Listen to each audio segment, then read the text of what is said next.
നമസ്കാരം, പുതിയൊരു വീഡിയോയിലേക്ക് എല്ലാവർക്കും സ്വാഗതം. ഞാൻ സിൻസി ന്യൂസിലൻഡിൽ നിന്നാണ്. ന്യൂസിലൻഡിലേക്കുള്ള നഴ്സിംഗ് രജിസ്ട്രേഷൻ എങ്ങനെ ചെയ്യാം എന്നാണ് ഇന്നത്തെ വീഡിയോയിലൂടെ ഞാൻ നിങ്ങളുമായി ഷെയർ ചെയ്യുന്നത്. നാട്ടിൽ നിന്നും അതുപോലെ തന്നെ മറ്റു പല രാജ്യങ്ങളിൽ നിന്നും ന്യൂസിലൻഡിലേക്ക് വരുവാൻ വേണ്ടി നഴ്സിംഗ് രജിസ്ട്രേഷന് വേണ്ടി ശ്രമിക്കുന്നവരാണ് പലരും എന്നെനിക്കറിയാം. ഇന്ത്യയിലും ന്യൂസിലൻഡിലും ധാരാളം ഏജൻസികൾ പ്രവർത്തിക്കുന്നുണ്ടെന്നും എനിക്കറിയാം. വളരെ എളുപ്പത്തിൽ ചെയ്യാവുന്ന ഒരു പ്രോസസ്സിംഗ് ആണ് ന്യൂസിലൻഡ് നഴ്സിംഗ് രജിസ്ട്രേഷൻ. നിങ്ങളൊരു നഴ്സായി ജോലി ചെയ്യുന്ന ഒരാളും അതുപോലെ തന്നെ ഇന്റർനെറ്റ് ആക്സസിബിലിറ്റി ഉണ്ടെങ്കിൽ നിങ്ങൾക്ക് സ്വന്തമായി നിങ്ങളുടെ വീട്ടിൽ ഇരുന്നു കൊണ്ട് തന്നെ നിങ്ങളുടെ രജിസ്ട്രേഷൻ ചെയ്യുവാൻ സാധിക്കുന്നതാണ്. അതെങ്ങനെയാണെന്ന് നമുക്ക് നോക്കാം. ഇപ്പം ഞാൻ ആദ്യമായിട്ട് നിങ്ങളുമായി എൻ്റെ ഈ സ്ക്രീൻ നിങ്ങളുമായി ഷെയർ ചെയ്യുകയാണ്. ഇപ്പം nursingcouncil.org.nz എന്നുള്ളതാണ് നഴ്സിംഗ് കൗൺസിലിൻ്റെ വെബ്സൈറ്റ്.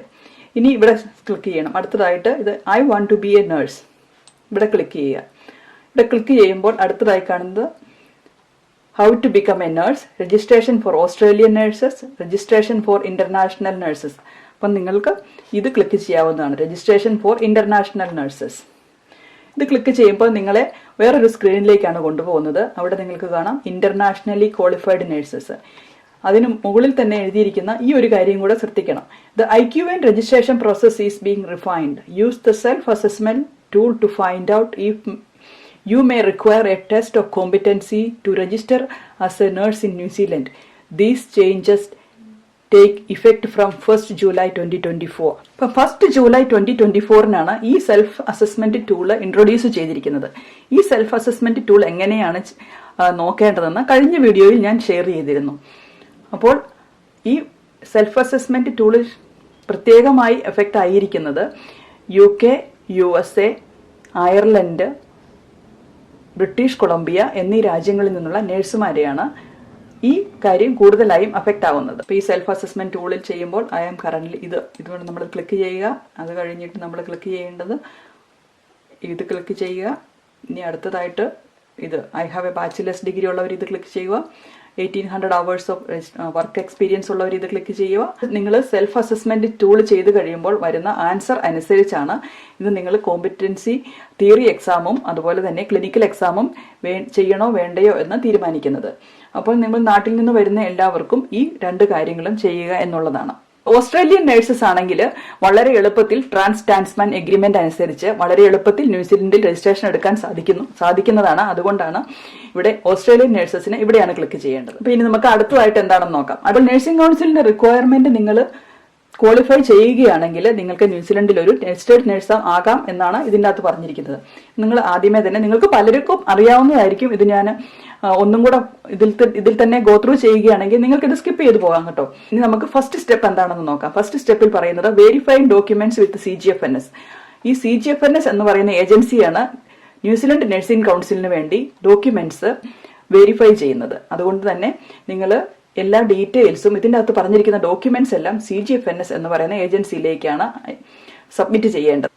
ഇനി ഈ സ്റ്റെപ്പ് 1 പറഞ്ഞിരിക്കുന്ന ഡോക്യുമെന്റ്സ് ഏതൊക്കെ ഡോക്യുമെന്റ്സ് ആണ് വേണ്ടത്, ഇതിനുള്ള കൂടുതൽ ഡീറ്റെയിൽസ് അറിയണമെങ്കിൽ നമുക്ക് താഴോട്ട് പോകാം. താഴോട്ട് പോയി ലിങ്ക് ടു അപ്ലൈ എന്നുള്ള ഇവിടെ നോക്കിയാൽ the link to apply and more information on requirements can be found here. അപ്പം ഈ ക്യാൻ ബി ഫൗണ്ട് ഹിയർ എന്ന് പറയുന്നത് ഇവിടെ ഒന്ന് ക്ലിക്ക് ചെയ്യുക. അപ്പോൾ നിങ്ങൾക്ക് എല്ലാ റിക്വയർമെന്റിന്റെ ഡീറ്റെയിലുകൾ ഈ സ്ഥലത്ത് ഇവിടെ കാണുന്നതാണ്. അപ്പം നമുക്ക് നോക്കാം. Identity proof, passport, driver licence, other government issued photo identification. ഇനി വേണ്ടത് birth certificate, marriage certificate, divorce certificate, legal name change affidavits, ഇങ്ങനെയുള്ള കാര്യങ്ങളൊക്കെയാണ് ഈ ഐഡന്റിറ്റി റിക്വയർമെന്റ് ആയിട്ട് പറഞ്ഞിരിക്കുന്നത്. ഇനി നമുക്ക് ഇംഗ്ലീഷ് ലാംഗ്വേജ് റിക്വയർമെന്റ് എന്ന് പറഞ്ഞെങ്കിൽ OET 350 for reading, listening and speaking and a minimum score of 300 for writing. ഇനി IELTS ആണെങ്കിൽ 7 ഫോർ റീഡിംഗ്, ലിസണിംഗ്, സ്പീക്കിംഗ്, അതുപോലെ തന്നെ റൈറ്റിംഗിന് 6.5 മതി. You can achieve the minimum score in English language test over more than 1 sitting. അതാണ് ഇവിടെ more than 1 sitting കൊണ്ട് English language requirement ചെയ്താൽ മതി.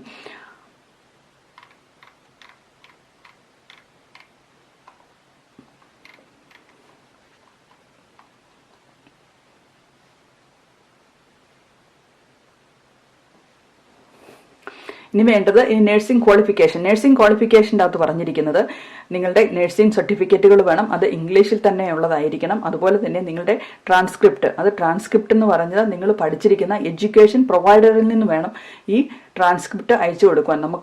നിങ്ങൾ പഠിച്ചിറങ്ങിയ സമയത്ത് നിങ്ങൾക്ക് കയ്യിൽ കിട്ടിയിട്ട് കാണും. അതല്ല കൊടുക്കേണ്ടത്. നിങ്ങൾക്ക് നിങ്ങളുടെ എഡ്യൂക്കേഷൻ പ്രൊവൈഡർ തന്നെ അയച്ചു, നഴ്സിംഗ് കൗൺസിൽ അപ്പോൾ ഈ എഡ്യൂക്കേഷൻ പ്രൊവൈഡർ തന്നെയാണ് അയച്ചു കൊടുക്കേണ്ടത്.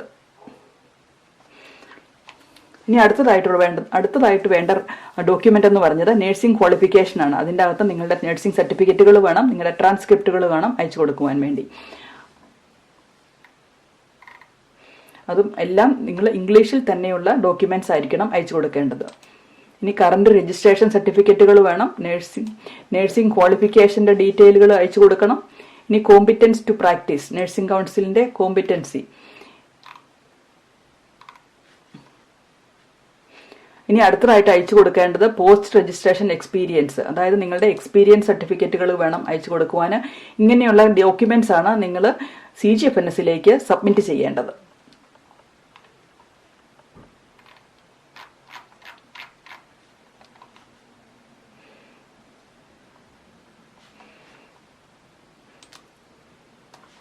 ഇനി നമുക്ക് സ്റ്റെപ്പ് 1ലേക്ക് അയച്ചു കൊടുക്കേണ്ട ഡോക്യുമെന്റ്സിന്റെ കാര്യമാണ് നമ്മൾ മുമ്പേ പറഞ്ഞത്. ഇനി നമുക്ക് സ്റ്റെപ്പ് 2 എന്താണ് ചെയ്യേണ്ടതെന്ന് നോക്കാം. സ്റ്റെപ്പ് 2 വേണ്ടത് അപ്ലൈ ടു ബിക്കം രജിസ്റ്റേർഡ്. നമ്മൾ ഡോക്യുമെന്റ്സ് എല്ലാം അയച്ചു കൊടുത്ത് നമ്മൾ രജിസ്റ്റർ ചെയ്തോ എന്ന് ന്യൂസിലൻഡ് നഴ്സിംഗ് കൗൺസിൽ പറഞ്ഞു കഴിയുമ്പോൾ, അതായത് ഒരു ഡിസിഷൻ മേക്ക് ചെയ്ത് കഴിയുമ്പോൾ ആണ് നമ്മൾ ഈ ഫ്രീ ഓൺലൈൻ കോഴ്സ് ചെയ്യേണ്ടത്. ഈ ഫ്രീ ഓൺലൈൻ കോഴ്സ് ന്യൂസിലൻഡിലേക്ക് വരാൻ ആഗ്രഹിക്കുന്ന നഴ്സുമാരെ കൾച്ചറലി സേഫായിട്ട് ന്യൂസിലൻഡിലെ നഴ്സിംഗ് പ്രാക്ടീസിലേക്ക് സേഫായി പ്രാക്ടീസ് ചെയ്യുവാൻ വേണ്ടി അവരെ പ്രിപ്പയർ ചെയ്യുവാൻ വേണ്ടിയുള്ള ഒരു ഫ്രീ ഓൺലൈൻ കോഴ്സാണ് ഈ ഐറ്ററിവ New Zealand online course. All nurses required to undergo criminal history check. എല്ലാവരും അതുപോലെ നമ്മൾ പോലീസ് ക്ലിയറൻസും കാര്യങ്ങളും എല്ലാം നമ്മൾ കൊടുക്കുന്നുണ്ടല്ലോ. അപ്പോൾ ആ കാര്യങ്ങളാണ് ഇവിടെ ചെയ്യേണ്ടത്. അപ്പം ഈ 2 കാര്യങ്ങൾ നിങ്ങൾക്ക് മനസ്സിലായി കാണുമെന്ന് കരുതുന്നു. ഫസ്റ്റ് സ്റ്റെപ്പ് 1 എന്ന് പറഞ്ഞെങ്കിൽ CGFNS എല്ലാ ഡോക്യുമെന്റ്സും അയച്ചു കൊടുക്കുക. അത് കഴിഞ്ഞ് നിങ്ങൾക്ക് ഡിസിഷൻ ലെറ്റർ കിട്ടിക്കഴിയുമ്പോഴാണ് നമ്മൾ കോമ്പറ്റൻസി അസസ്മെന്റ് ചെയ്യേണ്ടത്. ഇപ്പോൾ ഒരു കോമ്പറ്റൻസി അസസ്മെന്റ് പ്രോഗ്രാം ആയിട്ടല്ല ചെയ്യുന്നത്. എല്ലാ ഡോക്യുമെന്റ്സും നിങ്ങൾ CGFNS സബ്മിറ്റ് ചെയ്ത് കഴിയുമ്പോൾ നിങ്ങൾക്ക് ന്യൂസിലൻഡ് നഴ്സിംഗ് കൗൺസിലിൽ നിന്ന് നിങ്ങൾക്ക് കോമ്പറ്റൻസി അസസ്മെന്റിന് നിങ്ങൾ എലിജിബിൾ ആണ് എന്ന് പറഞ്ഞ് ലെറ്റർ വരും. അതുപോലെ നിങ്ങൾക്ക് ഒരു തിയറിറ്റിക്കൽ എക്സാമിനേഷന് നിങ്ങൾ എലിജിബിൾ ആണ് എന്ന് പറഞ്ഞ് ലെറ്റർ വന്നു കഴിഞ്ഞ് നിങ്ങൾക്ക് 6 മാസത്തെ സമയമാണുള്ളത്. ആ 6 മാസത്തിനകം നിങ്ങൾ പിയേഴ്സൺ വ്യൂ എന്ന് പറയുന്ന ടെസ്റ്റിംഗ് സെന്ററിലാണ് നിങ്ങൾ ടെസ്റ്റ് എടുക്കേണ്ടത്. അതായത് രണ്ട് ഭാഗമായിട്ടാണ് ഇപ്പോഴത്തെ കോമ്പറ്റൻസി അസസ്മെന്റ് ചെയ്യുന്നത്. അതായത് നിങ്ങൾക്കൊരു തിയറിറ്റിക്കൽ എക്സാം കാണും, അതുപോലെ തന്നെ നിങ്ങൾക്കൊരു ക്ലിനിക്കൽ എക്സാമിനേഷനും കാണും. ഇപ്പം തിയറിറ്റിക്കൽ എക്സാം എന്ന് പറയുന്നത് 2 പാർട്ടായിട്ടുള്ളതാണ്. അത് പാർട്ട് A എന്ന് പറഞ്ഞാൽ മെഡിക്കേഷൻ സേഫ്റ്റി, അതിൻ്റെ അകത്ത് 12 ക്വസ്റ്റ്യൻസ് ആണുള്ളത്. അതുപോലെ തന്നെ പാർട്ട് B എന്ന് പറഞ്ഞെങ്കിൽ നഴ്സിംഗ് നോളജ്. ഇപ്പം മെഡിക്കേഷൻ സേഫ്റ്റി ക്വസ്റ്റ്യൻസ് എന്ന് പറഞ്ഞെങ്കിൽ 12 ക്വസ്റ്റ്യൻസ് കാണും. ഇത് 120 ക്വസ്റ്റ്യൻസ് 180 മിനിറ്റ്സ് കൊണ്ടാണ് ചെയ്തു തീർക്കേണ്ടത്. ഇനി ഈ തിയറിറ്റിക്കൽ എക്സാമിനേഷൻ എന്ന് പറഞ്ഞെങ്കിൽ ഒരു കമ്പ്യൂട്ടർ ബേസ്ഡ് എക്സാമിനേഷനാണ്. അത് പിയേഴ്സൺ വ്യൂ സെന്റേഴ്സ് വഴി ആണ് ഇത് നടത്തപ്പെടുന്നത്. അപ്പോൾ പിയേഴ്സൺ വ്യൂ സെന്റേഴ്സ് എന്ന് പറഞ്ഞെങ്കിൽ പല സ്ഥലങ്ങളിലും, പല രാജ്യങ്ങളിലും, ഇന്ത്യയിൽ തന്നെ പല സ്ഥലങ്ങളിലും ഇതിൻ്റെ സെന്റേഴ്സ് ഉണ്ട്.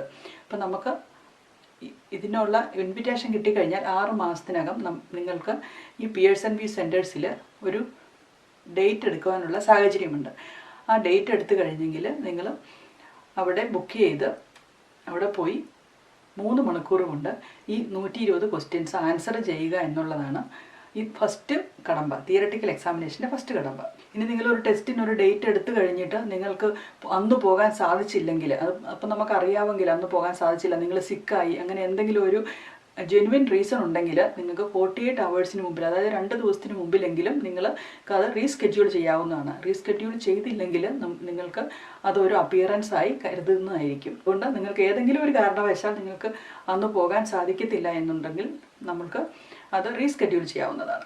ഇനി ഈ തിയറിറ്റിക്കൽ എക്സാം അപ്പിയർ ചെയ്യാൻ വേണ്ടി 3 ചാൻസ് ആണുള്ളത്. 3 തിയറിറ്റിക്കൽ എക്സാമിനേഷൻ പാസ്സാകുന്നതാണ് ഫസ്റ്റ് കടമ്പ.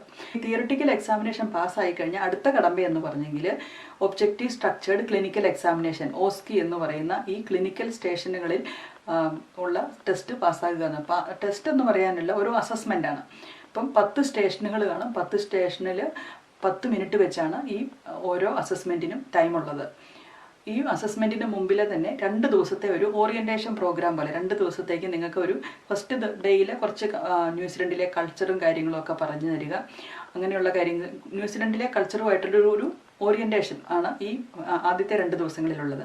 അതുപോലെ തന്നെ ന്യൂസിലൻഡിലെ എക്യുപ്മെൻറ്റ്സ്, നിങ്ങൾ നെക്സ്റ്റ് ഡേയിലെ ടെസ്റ്റിന് പോകുമ്പോൾ ഉപയോഗിക്കുന്ന എക്യുപ്മെൻറ്റ്സിനെ പറ്റിയുള്ള അതിനുള്ള ഒരു ഓറിയൻറ്റേഷനും ഇങ്ങനെയുള്ള കാര്യങ്ങളൊക്കെയാണ് ആദ്യത്തെ 2 ദിവസം ചെയ്യുന്നത്. അത് കഴിഞ്ഞിട്ടാണ് നിങ്ങൾക്ക് ഇതിനുള്ള ഈ ഓസ്കി ടെസ്റ്റ് വരുന്നത്. അപ്പോൾ ഈ ഓസ്കി അല്ലെങ്കിൽ ക്ലിനിക്കൽ എക്സാമിനേഷനും ഇതുപോലെ തന്നെ 3 ചാൻസ് ഉണ്ട്. നമ്മൾ ആദ്യത്തെ പ്രാവശ്യം ഫെയിലായെങ്കിൽ പിന്നീട് 2 മോർ ചാൻസ് കൂടെ കിട്ടുന്നതായിരിക്കും. അങ്ങനെ ടോട്ടൽ 3 ചാൻസാണ് ഈ ഓസ്കി എക്സാമിനേഷൻ പാസ്സാകുവാനുള്ളത്. ഇപ്പോൾ ന്യൂസിലൻഡ് നഴ്സിംഗ് കൗൺസിലേക്കുള്ള രജിസ്ട്രേഷൻ എങ്ങനെയാണ് ചെയ്യേണ്ടതെന്ന് നിങ്ങൾക്ക് ഇതിൽ നിന്ന് മനസ്സിലായി കാണുമെന്ന് കരുതുന്നു. ഇനി നിങ്ങൾക്ക് എന്തെങ്കിലുമൊക്കെ സംശയങ്ങളുണ്ടെങ്കിൽ ഇതിന് നിങ്ങൾ കമൻ്റ് ഇടുകയാണെങ്കിൽ ഞാൻ അതിന് ആൻസർ തരുന്നതായിരിക്കും. അപ്പം നിങ്ങൾക്ക് അതുപോലെ തന്നെ നിങ്ങൾക്ക് ന്യൂസിലൻഡ് നഴ്സിംഗ് കൗൺസിലിൻ്റെ വെബ്സൈറ്റിൽ കയറി നോക്കിയെങ്കിൽ ഇതിന് എല്ലാത്തിനുമുള്ള ഹാൻഡ് ബുക്കുകളും നിങ്ങൾക്ക് പ്രിൻ്റ് ചെയ്ത് നോക്കാവുന്നതാണ്. ഫസ്റ്റ് ആയിട്ടുള്ളത് internationally qualified nurses clinical competence hand book എന്ന് പറഞ്ഞൊരു ബുക്കുണ്ട്. ഇത് വളരെ സിമ്പിളായിട്ട് എഴുതിയിരിക്കുന്ന കുറച്ച് കാര്യങ്ങൾ, ന്യൂസിലൻഡിലേക്ക് വരാൻ ആഗ്രഹിക്കുന്നവർക്ക് മനസ്സിലാക്കേണ്ട കുറച്ച് കാര്യങ്ങളാണ് ഇതിൻ്റെ അകത്ത് എഴുതിയിരിക്കുന്നത്. ഇത് നിങ്ങൾ ലൈൻ ബൈ ലൈൻ വായിച്ച് നോക്കേണ്ട അത്യാവശ്യമാണ്. എന്ന് വെച്ചാൽ കുറച്ച് കാര്യങ്ങളൊക്കെ ഇതിൽ നിന്ന് നിങ്ങൾക്ക് നല്ലൊരു ഐഡിയ കിട്ടും എങ്ങനെയാണ് ഈ ടെസ്റ്റ് പോകുന്നതെന്നും. ഇത് വായിച്ച് നോക്കുന്നത് നിങ്ങളുടെ ആ ഓസ്കി പാസ്സാകുന്നതിനും തിയററ്റിക്കൽ എക്സാം പാസ്സാകുന്നതിനും ഒക്കെ ഈ കാര്യങ്ങൾ വായിച്ച് നോക്കുന്നത് വളരെ പ്രയോജനകരമായിരിക്കും. അടുത്തതായിട്ടുള്ള ഹാൻഡ് ബുക്ക് എന്ന് പറഞ്ഞെങ്കിൽ internationally qualified nurses theoretical examination hand book എന്ന് പറഞ്ഞ വേറൊരു ഹാൻഡ് ബുക്ക് ഉണ്ട്. ഇത് നിങ്ങൾ ലൈൻ ബൈ ലൈൻ വായിച്ച് നോക്കുക. അതുപോലെ തന്നെ ഇതിൻ്റെ അകത്ത് കുറച്ച് സാമ്പിൾ ക്വസ്റ്റ്യൻസും കൊടുത്തിട്ടുണ്ട്. ഇതാണ് മെഡിക്കേഷൻ സേഫ്റ്റിയെ പറ്റിയുള്ളതും തിയററ്റിക്കൽ എക്സാമിനേഷനെ പറ്റിയുള്ളതും കുറച്ച് ക്വസ്റ്റ്യൻസും ഇതിൻ്റെ അകത്ത് തന്നിട്ടുണ്ട്. അപ്പോൾ ഈ 3 ഹാൻഡ് ബുക്കും നിങ്ങൾ പ്രിൻ്റ് ചെയ്യുക, വായിച്ച് നോക്കുക, മനസ്സിലാക്കുക എങ്ങനെയാണ് ഇതിൻ്റെ അകത്ത് ഈ ഹാൻഡ് ബുക്കിൻ്റെ അകത്ത് എങ്ങനെയാണ് ടെസ്റ്റ് പോകുന്നത്, ഈ ടെസ്റ്റിൻ്റെ കാര്യങ്ങൾ എങ്ങനെയാണ് ഓർഗനൈസ് ചെയ്തിരിക്കുന്നതെന്നും അത് നിങ്ങൾ എത്ര സമയമാണെന്നും അതിനുള്ള ബ്രേക്ക് എങ്ങനെയാണെന്നും എങ്ങനെയാണ് ഇത് ഫോളോ ചെയ്യേണ്ടതെന്നും എല്ലാം അതിൻ്റെ അകത്തുണ്ട്. അപ്പോൾ നിങ്ങൾക്ക് ശരിക്കും മനസ്സിലാക്കാവുന്നതാണ്. അതുപോലെ തന്നെ നിങ്ങൾക്ക് ഈ ടെസ്റ്റിനൊക്കെ വരുമ്പോൾ നിങ്ങൾക്ക് കാൽക്കുലേറ്ററും കാര്യങ്ങളും ഒക്കെ അവിടുന്ന് തന്നെ പ്രൊവൈഡ് ചെയ്യുന്നതായിരിക്കും. അപ്പോൾ ഈ ഓസ്കി എക്സാമിനേഷൻ മുമ്പിൽ തന്നെയുള്ള ഓറിയൻറ്റേഷൻ ക്ലാസ്സിൽ നിങ്ങൾക്ക് എന്തെങ്കിലുമൊക്കെ സംശയം ഉണ്ടെങ്കിൽ നിങ്ങൾ ട്യൂട്ടേഴ്സിനോട് ചോദിച്ച് മനസ്സിലാക്കുക. അതുപോലെ തന്നെ ഈ എക്യുപ്മെൻറ്റ്സ് ഒക്കെ ഒന്ന് ഹാൻഡ്സ് ഓൺ അതിൻ്റെ ഒന്ന് നിങ്ങൾ ചെയ്ത് നോക്കുക. കണ്ടാൽ മാത്രം പോരാ, ഒന്ന് ചെയ്ത് നോക്കുക. അങ്ങനെയാകുമ്പം കുറച്ച് എളുപ്പം വരും അങ്ങനെയാണെന്ന്. അതുപോലെ തന്നെ നിങ്ങൾ ഈ ടെസ്റ്റിന് വേണ്ടി പ്രിപ്പയർ ചെയ്യുന്ന സമയത്ത് ന്യൂസിലൻഡിൽ ഏത് യൂണിറ്റ്സ് ആണ് ഉപയോഗിക്കുന്നതെന്ന് നിങ്ങൾ മനസ്സിലാക്കുവാൻ ശ്രമിക്കുക. അതായത് ഇന്ത്യയിൽ നമ്മൾ മില്ലിഗ്രാം ആണ് യൂസ് ചെയ്യുന്നതെങ്കിൽ ഇവിടെ മില്ലി മോൾസ് ആയിരിക്കും യൂസ് ചെയ്യുന്നത്.